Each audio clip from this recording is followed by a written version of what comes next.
نحمده نصلی علی رسولہ الکریم اما بعد فاعوذ باللہ من الشیطان الرجیم بسم اللہ الرحمن الرحیم یا ایہا الذین آمنوا کتب علیکم الصیام کما کتب علی الذین من قبلکم لعلکم تتقون آمنت باللہ صدق اللہ العظیم وصدق رسولہ النبی الامین المتین الکریم ونحن علی ذلک لمن الشاہدین والشاکرین والحمد للہ رب العالمین۔ آئیے سب سے پہلے حضور علیہ الصلاۃ و تسلیم کی بارگاہ میں تحفہ درود و سلام پیش کرے بآواز بلند درود پاک پر اللہم صلی علی سیدنا مولانا محمد بارک وسلم صلو علیہ صلاۃ و سلام علیک یا رسول اللہ صلی اللہ تعالی علیہ وسلم۔ ہم تمام پہ اللہ رب العزت کا یہ احسان ہے کہ رب نے ہمیں ماہ فیضان رمضان المبارک عطا فرمایا۔ یہ اللہ کی رحمتوں کا موسم بہار ہے اور اہل ایمان کے لیے کرم نوازی و رحمات برکات اور انوار کا لطف سے ملا ہے، جس میں گنہگار کی بخشش و مغفرت کا ساماں ہوتا ہے اور اللہ ماہ سیام کی ہر شب کو گنہگار جہنمیوں کو آگ سے آزاد فرماتا ہے۔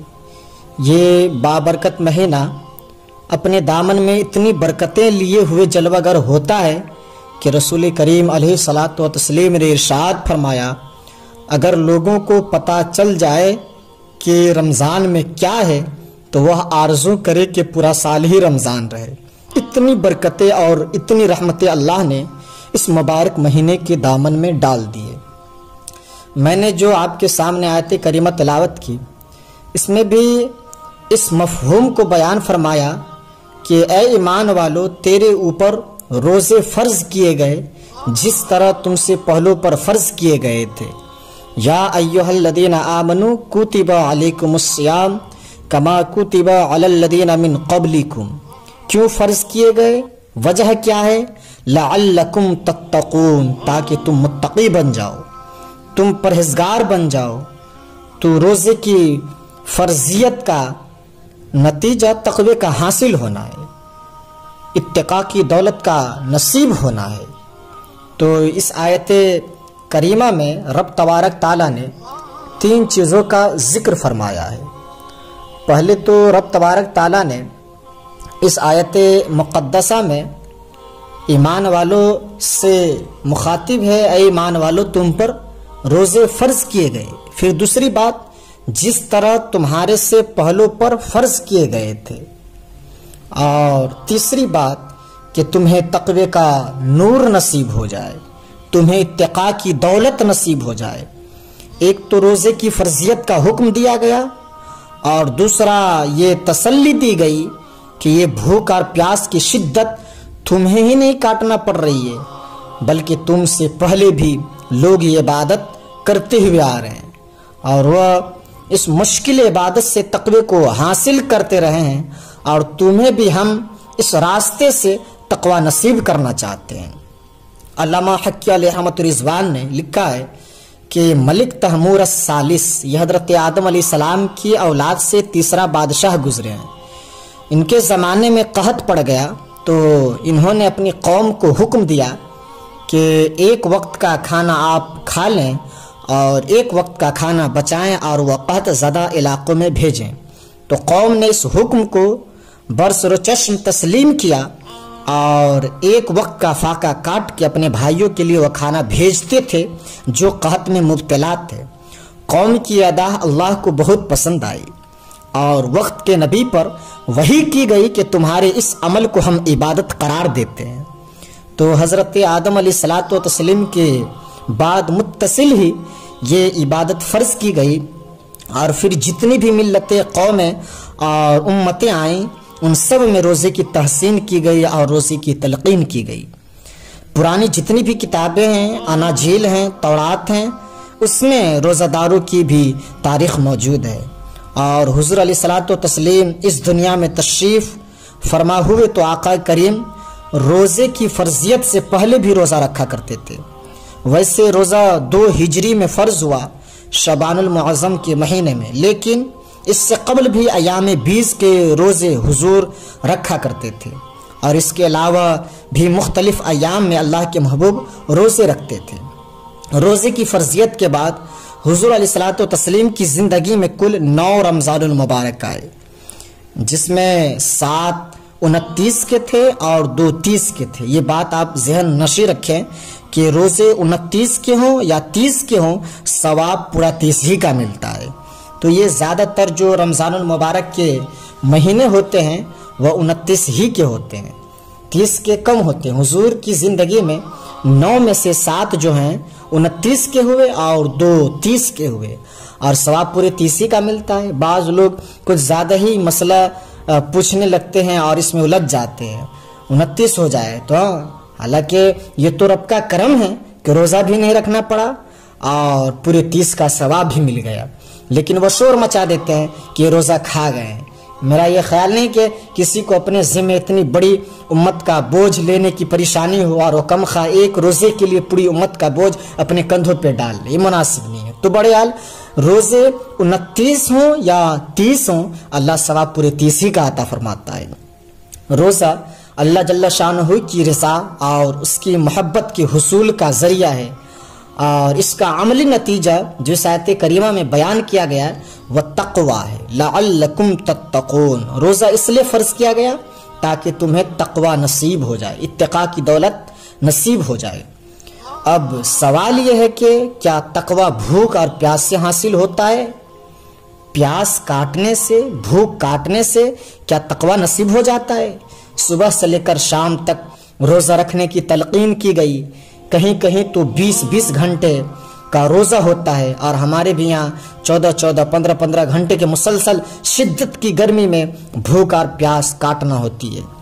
اتنا طویل دورانیہ جو بھوک اور پیاس کاٹی ہے، اس کا مقصد رزق بچانا نہیں ہے، بلکہ وہ یزاد فی رزق المؤمن، کہ ماہ سیام میں تو مومن کا رزق بڑھ جاتا ہے۔ آپ اپنا بجٹ دیکھ لیجئے، باقی مہینوں کے بنسبت ماہ سیام میں آپ کے اخراجات کچھ زیادہ ہی ہوتے ہیں اور کشادگی بھی ہوتی ہے، کیونکہ حضور نے فرمایا ہے کہ ماہ رمضان میں دسترخوان کو کشادہ کر دو۔ حضور نے فرمایا کہ جو شخص اپنے اولاد پہ ماہ رمضان المبارک میں زیادہ خرچ کرتا ہے، اللہ رب العزت اسے اپنی بارگاہ میں، اپنی راہ میں خرچ کرنے کا ثواب عطا فرماتا ہے۔ حضرت عمر نے فرمایا کہ جو اپنے اولادوں پر رمضان المبارک میں زیادہ خرچ کرتا ہے، رب تبارک تعالیٰ اسے جہاد میں خرچ کرنے کا ثواب عطا فرماتا ہے۔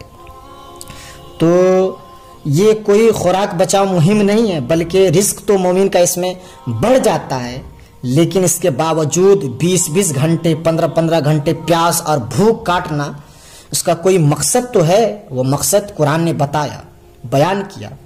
اس کے نتیجے میں تمہیں اتقاء کی دولت ملے گی، تمہیں تقوی کا نور نصیب ہوگا۔ اب یہ سوال کھڑا ہوا، کیا بھوک اور پیاس کاٹنے سے تقوی مل جاتا ہے؟ تو اس کو سمجھنے کے لیے ایک مختصر سی تمہید آپ سمجھیں، وہ یہ کہ ہمارے 2 دشمن ہیں جو ہمیں زیادہ مستقیم سے ہٹانے کے لیے رات و دن کوشاں ہے، ایک شیطان اور دوسرا نفس۔ یہ 2 دشمن ہیں جو ہماری متاع عمل، ہمارا خلوص، ہماری للہیت، ہمارا باطن لوٹنے کے لیے ہر وقت مستعد اور فعال رہتے ہیں۔ اب ان 2 دشمنوں سے ہمارے تنہا ناتواں وجود کا مقابلہ ہے، اور ان میں سے جو بڑا دشمن ہے وہ نفس ہے، کیونکہ شیطان نے جب انکار سجدہ کیا تو ہم تو یہ کہتے ہیں کہ ہمیں شیطان نے بہکا دیا، لیکن شیطان نے جب انکار سجدہ کیا، خود بہک گیا، تو اس وقت کوئی دوسرا شیطان تو نہیں تھا، تو جس نے شیطان کو بہکایا وہ نفس تھا، ہے نا؟ جس نے شیطان کو شیطان بنایا، اس نے اندر سے کہا انا خیر منہ، کہ میں بہتر ہوں۔ تو یہ انانیت جو تھی، انا خیر منہ، اس نے اس کو بہکایا۔ تو شیطان کو شیطان بنانے والا جو ہے وہ نفس ہے، تو نفس شیطان سے بھی بڑا دشمن ہے۔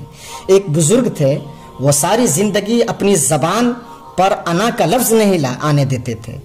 اس مفہوم کو بیان کرنا ہو تو وہ بالفاظ دیگر بیان کرتے، اور لفظ انا، میں کا لفظ وہ اپنی زبان پر ساری زندگی انہوں نے جاری نہیں ہونے دیا۔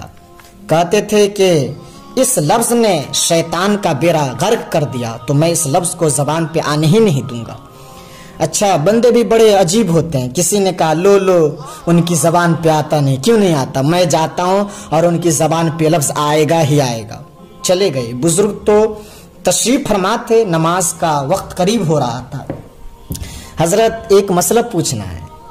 میں بہت دور سے آپ سے مسئلہ پوچھنے کے لیے آیا. کہا پوچھیے. تو انہوں نے کہا کہ شیطان کو کس چیز نے برباد کیا؟ حضرت تو اب بولیں گے کہ میں نے، انا نے. تو کہوں گا جیسے بھی ہو ان کے زبان سے لفظ میں تو نکلا، میں کا تلفظ تو ہی گیا نا. وہ بزرگ بھی بڑے سیانے تھے، اس کی نیت کا کھوٹ سمجھ گئے. فرمانے لگے بیٹا نماز کا وقت ہو گیا ہے، نماز پڑھ لیتے ہیں پھر اس میٹر پر گفتگو کرتے ہیں. جب نماز ہوئی سلام پھیرا تو خود ہی فرمانے لگے کسی نے کہا تھا کہ شیطان کو کس چیز نے برباد کیا؟ جواب دینا چاہ رہا ہوں. کس نے پوچھا تھا؟ جھٹ کھڑا ہوا کہا میں نے. کہا اسی چیز نے شیطان کا بیڑا غرق کر دیا. تو جو نفس تھا وہ شیطان کو شیطان بنا دیا. تو ہمارے ساتھ نفس بھی لگا ہوا ہے اور ہمارے پیچھے شیطان بھی لگا ہوا ہے. شیطان بھی بڑا مکار دشمن ہے، چھوٹا دشمن یہ بھی نہیں ہے. یہ ہمارے متاع عزیز کو، متاع ایمان کو، متاع عمل کو، متاع فروز کو لوٹنے کے لیے دن و رات سرگردہ رہتا ہے. اللہ کے رسول علیہ الصلوۃ والتسلیم نے فرمایا الشیطان جاسم علی قلب ابن آدم فاذا ذکر اللہ حنس واذا غفل وسوس. کہ شیطان ابن آدم کے دل پر قبضہ جما کر بیٹھ جاتا ہے جب یہ اللہ کا ذکر کرتا ہے. فاذا ذکر اللہ، جب اللہ کا ذکر کرتا ہے تو بھاگ جاتا ہے. واذا غفل، اور جب یہ اللہ کے ذکر سے غافل ہوتا ہے وسوسہ، تو یہ وسوسہ اندازی کرتا ہے. تو شیطان ابن آدم کے دل پر قبضہ جماتا ہے. اس کو پتا ہے کہ دل قابو میں آ گیا تو پورا بدن قابو میں آ گیا. کیونکہ میرے اعضائے بدنیہ دل کے تابع ہے. موسم اچھا ہے، فضا سہانی ہے، صحن چمن میں پھول کھلے ہیں، لیکن میرا دل نہیں چاہ رہا تو میری ٹانگیں جنبش نہیں کرے گی. مرغن غذائے سامنے پڑی ہے اور آپ کا تقاضا ہے کہ جناب لیجیے، لیکن میرا جی نہیں چاہے گا تو ہاتھ جنبش نہیں کرے گا. آسمان ستاروں اور کہکشاؤں سے بھرا ہوا ہے، جی نہیں چاہے گا تو نظر نہیں اٹھے گی. آپ سماعتیں بچھائے بیٹھے ہیں لیکن جی نہیں چاہے گا، زبان نہیں ہلے گی. تو پورے اعضاء دل کے تابع ہے، اور اگر دل شیطان کے تابع ہو گیا، ان کے ہتھے چڑھ گیا، تو پھر اعضاء وہی کریں گے جو شیطان چاہے گا. اور اگر یہ دل مالک کی محبت سے سرشار ہوگا تو پھر دل جو چاہے گا وہی اعضاء کریں گے. تو دل میں اللہ کی نافرمانی کا چاہت ہی پیدا نہیں ہونے دے گا. تو اعضائے بدنیہ کا رخ بھی اللہ کی رضا کے حصول کے لیے ہوگا. تو شیطان بھی قبضہ دل پہ جماتا ہے اور دل کو قابو کر کے حضرت انسان کا بیڑا غرق کر دیتا ہے. اللہ تعالیٰ کا کرم ہے کہ جب رمضان کا مبارک مہینہ آتا ہے، روایت میں آتا ہے سلسلۃ الشیطان اذا جاء رمضان سلسلۃ الشیاطین. اللہ کے محبوب علیہ السلام نے فرمایا جب رمضان کا مہینہ آتا ہے تو شیطان جکڑ دیے جاتے ہیں، جنت کے دروازے کھول دیے جاتے ہیں اور جہنم کے دروازے بند کر دیے جاتے ہیں. اب ہمارے دو دشمن تھے، ایک نفس اور دوسرا شیطان. دونوں کے مقابلے میں ناتوار کمزور جان کو مقابلے میں آنا پڑتا تھا. لیکن جب ماہ سیام آیا، سلسلۃ الشیاطین، یہ ماہ انور آیا، تو ہمارے دو دشمن میں سے ایک دشمن باندھ دیے گئے. اب ہمارا مقابلہ صرف ایک دشمن سے رہ گیا. دیکھیے ماہ رمضان آتا ہے تو مسجدوں کے در کشادہ ہو جاتے ہیں، لوگوں کا رجحان دین کی طرف ہوتا ہے.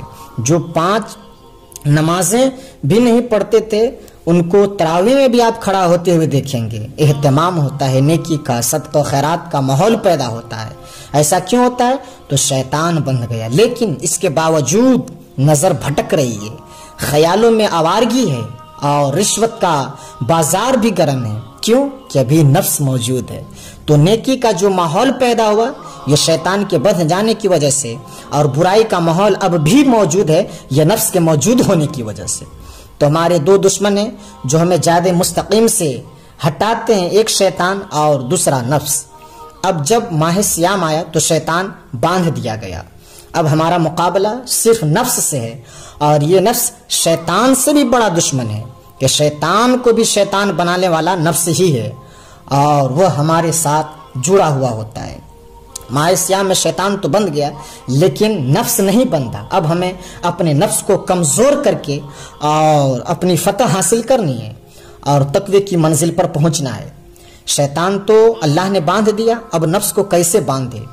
تو آئیے نفس کی بندش کیسے ہوگی یہ کسی ایکسپرٹ سے پوچھیں گے، یہ کیسے اس کو باندھیں گے، اس کو کیسے قابو میں کریں گے؟ تو کسی ایسے شخص سے پوچھئے جو اس شعبے کا ماہر ہو۔ تو وہ علامہ اقبال کے مرشد ملا جلال الدین رومی علیہ رحمت و رضوان کہتے ہیں، آؤ میں تمہیں معالج کا پتہ دیتا ہوں جو تمہیں اس بیماری کا علاج بتائے گا اور اس کی بندش کے طریقے بتائیں گے۔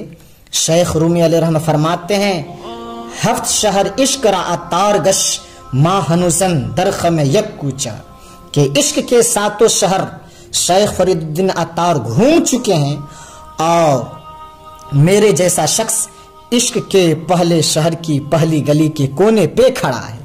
اب اندازہ کیجئے کہ جن کا پتہ شیخ جلال الدین رومی علیہ رحمت رضوان دے رہے ہیں وہ کس بلند مرتبے پر فائز ہوں گے، کس معیار پہ وہ براجمان ہوں گے۔ فرمایا عشق کے ساتوں دروازے گھوم چکے ہیں اور میں پہلے شہر کی پہلی گلی کے کونے پہ کھڑا ہوں۔ اب شیخ فرید الدین عطار سے پوچھئے کہ شیطان تو بند گیا، اب نفس کا وبال ہمارے اوپر پڑ رہا ہے اور ہم اس کے باوجود ماہ سیام کے اندر گناہوں میں منہمک ہیں، تو ہمیں بتا دیا جائے کہ اس نفس کا علاج کیسے کیا جائے، ہمیں آپ کا پتہ دیا گیا ہے۔ تو شیخ فرید الدین عطار بولے، نفس ناتواکش اللہ بسہ چیز بات گویم یاد گیرش اے عزیز۔ نفس مرتا نہیں لیکن 3 اسلحے ایسے ہیں اگر تیرے پاس ہو تو ٹھہرتا بھی نہیں۔ وہ 3 اسلحے کہاں ہیں؟ حضرت عطار فرماتے ہیں کہ خنجر خاموشی و شمشیر جو نیزے تنہائی ترک وجو، کہ خاموشی کا خنجر، بھوک کی تلوار اور تنہائی کا نیزہ، یہ 3 اسلحے ایسے ہیں کہ اگر کوئی شخص یہ لے کے نفس پر ٹوٹ پڑے، نفس پر وہ حملہ کر دے، تو پھر نفس کا مقابلہ تیرے لیے آسان ہو جائے گا۔ خنجر خاموشی، خاموشی کا خنجر۔ اللہ کے محبوب علیہ الصلوۃ والتسلیم نے ارشاد فرمایا، من صمتن نجا، جو خاموش ہو گیا وہ نجات پا گیا۔ کیوں؟ انسان کے زندگی کی زیادہ آفتیں اس زبان کی وجہ سے ہوتی ہے۔ آپ اپنے گناہوں میں اور اپنے گناہوں کا احتساب کریں تو ان میں سب سے زیادہ آپ کو گناہ جو ملیں گے نا، زبان کے گناہ ملیں گے۔ آنکھیں بھی گناہ کرتی ہیں، ہاتھ بھی گناہ کرتے ہیں، پاؤں بھی گناہ کرتے ہیں، لیکن سب سے زیادہ گناہ زبان کرتی ہے۔ جھوٹ بھی بولتی ہے، غیبت بھی کرتی ہے، شکوہ بھی کرتی ہے، گالی، شب و شتم اور کیا کچھ زبان کے گناہ نہیں۔ اس لیے اللہ کے محبوب نے فرمایا، جو تمہارے 2 جبڑوں کے درمیان ہے یعنی زبان اور 2 ٹانگوں کے درمیان ہے یعنی تمہاری پارسائی کی جگہ، تم مجھے ان 2 چیزوں کی ضمانت دے دو، میں محمد قسم کھا کے کہتا ہوں میں تمہیں جنت کی ضمانت دے رہا ہوں۔ تو انسان کے سب سے زیادہ جو گناہ سرزد ہوتے ہیں زبان کے ہیں اور ان کے پارسائی کے ہیں۔ تو اس لیے میرے حضور نے فرمایا، من سمتن نجا، جو خاموش ہو گیا وہ نجات پا گیا۔ خنجر خاموشی، خاموشی کا خنجر نفس کشی کا ایک مؤثر ذریعہ ہے۔ اور دوسری بات، وہ شمشیر جوں، بھوک کی تلوار، تو بھوک سے نفس کا مقابلہ کیا جا سکتا ہے، بھوک کی تلوار سے نفس کا سر کاٹا جا سکتا ہے۔ اللہ کے محبوب کا فرمان سنیے، یا معاشر شباب من استطاع منکم الباء فلیتجوز فإنه أغض للبصر وأحسن للفرج فإن لم يستطع فعليه بالصوم فإنه له وجاء۔ اے جوانوں کی گروہ، تم میں سے اگر کوئی نکاح کرنے کی استطاعت رکھتا ہے تو وہ دیر نہ کرے، بالفور نکاح کر لے، یہ نظر کا اور پرسائی کا محافظ ہے۔ لیکن اگر تم میں سے کوئی نکاح کرنے کی فی الحال اس کی پوزیشن نہیں ہے، اس کی استطاعت نہیں ہے، تو کثرت کے ساتھ روزہ رکھے۔ روزہ قاطع شہوات ہے، تو بھوک سے وہ نفس کو روکا جا سکتا ہے، اس کو لگام ڈالی جا سکتی ہے۔ تیسری بات، نیزہ تنہائی، تنہائی کا نیزہ۔ فرمایا العافیت العزلہ کہ تنہائی کے اندر ہی عافیت ہے۔ جب مجلسوں میں غیبت کی بدبو پھیل رہی ہوتی ہے، چغلی کا ماحول معاشرے کا جزو لا ینفک بن جائے اور مجالس کے اندر نظروں کی پاکیزگی کا رہنا مشکل ہو جائے اور انسان کی زندگی کے اندر گناہوں کا سب سے بڑا سبب مجلس بن جائے تو پھر اسے تنہائی بہتر ہے۔ حضرت شاہ نقش بند بخاری فرماتے ہیں کہ فقیر کے لیے سب سے اچھی جگہ اللہ کا گھر مسجد ہے یا کسی کامل صالح شخص کی صحبت ہے یا تو پھر تنہائی ہے۔ چوتھی جگہ ہلاکت کے علاوہ کچھ نہیں ہے۔ ہمیں اپنے کاروبار میں، اپنے معاملات میں، اپنی ملازمت میں جانے کی تلقین کی گئی ہے، وہاں پہ یہ تلقین کی گئی ہے کہ دیر سے جاؤ اور جلد واپس آؤ، اور مسجد میں جاؤ تو تلقین کی گئی ہے کہ جلدی جاؤ اور دیر سے واپس آؤ۔ لیکن ہم مسجد کے دروازوں پر جب کیا کہتے ہیں مسجد میں موجود ہوتے ہیں اور باہر نکلتے تو ایک رش دیکھتے ہیں کہ لوگ بہت جلدی نکلنا چاہتے ہیں، حتیٰ کہ کندھوں سے کندھا ٹکرا رہے ہوتے ہیں کہ جلدی سے باہر نکل جائے، حالانکہ وافیت کی جگہ ہے، 2 منٹ زیادہ بھی ہو جائے تو کوئی حرج نہیں ہے۔ اور ایسے لوگ کو بھی نکلنے میں جلدی کرتے ہیں، دیکھا گیا لگتا ہے کہ شاید انہیں کوئی ضروری کام پہ جانا ہے، لیکن باہر جب نکل کے دیکھو تو بازار میں بیٹھے ہیں اور وہ ڈھابے پہ بیٹھے ہیں اور مسجد سے نکلنے کی بہت جلدی ہوتی ہے۔ تو مسجد میں جلدی جاؤ اور دیر سے، اور باقی بازار میں دیر سے جاؤ اور جلدی واپس آؤ۔ لیکن ہمارے جو رویے ہیں اس کے بالکل معکوس ہیں، بالکل برعکس ہوتے ہیں۔ تنہائی میں عافیت ہے، خاموشی میں عافیت ہے اور بھوک میں عافیت ہے، اور یہ ساری چیزیں روزے میں میسر ہے۔ فرمایا تم میں سے کوئی شخص الجھے، بحث کرے، لڑائی کرنا چاہے تو تم ان سے کہو انی صائمون انی صائمون، میں نے روزہ رکھا ہوا ہے۔ اسی طرح جو ہے آپ کو روزے سے یکسوئی ملے گی، تلاوت کا ماحول ہوگا اور کیا کہتے ہیں بھوک کاٹو گے۔ یہ تینوں چیزیں تمہارے نفس کو کمزور اور کنٹرول کرنے والی چیز ہے۔ شیطان تو بند گیا، نفس کمزور پڑ گیا، اور جب نفس کمزور پڑ گیا تو اب کمزور ہو گیا تو یہ نفس مرتا نہیں ہے، یہ تو کوئی ہے بغیر فقیرہ کسی نہ مار یا ہنود ظالم چوڑ اندھا، کہ یہ اندر والا جو چوڑ ہے نا اتنی آسانی سے قابو میں نہیں آتا، یہ پھر سر اٹھا لیتا ہے۔ اس کو جتنا کچلو گے نا، اسے تھوڑا موقع دو، پھر تھوڑا سا اسے خوراک ملے تو پھر سر اٹھا لیتا ہے۔ حضرت بایزید بستامی کہتے ہیں میں نے نفس کو ایک مرتبہ کہا کہ میں تجھے خوراک بھی نہیں دیتا پھر بھی تم موٹا تازہ کیوں ہے؟ تو میرے نفس نے مجھ سے کہا اے بایزید، جب تو بازار سے گزرتے ہو نا تو لوگ انگلیاں اٹھا اٹھا کے کہتے ہیں یہ بایزید جا رہا ہے، یہ بایزید جا رہا ہے، تو میری غذا اور خوراک اس سے مل جاتی ہے۔ تو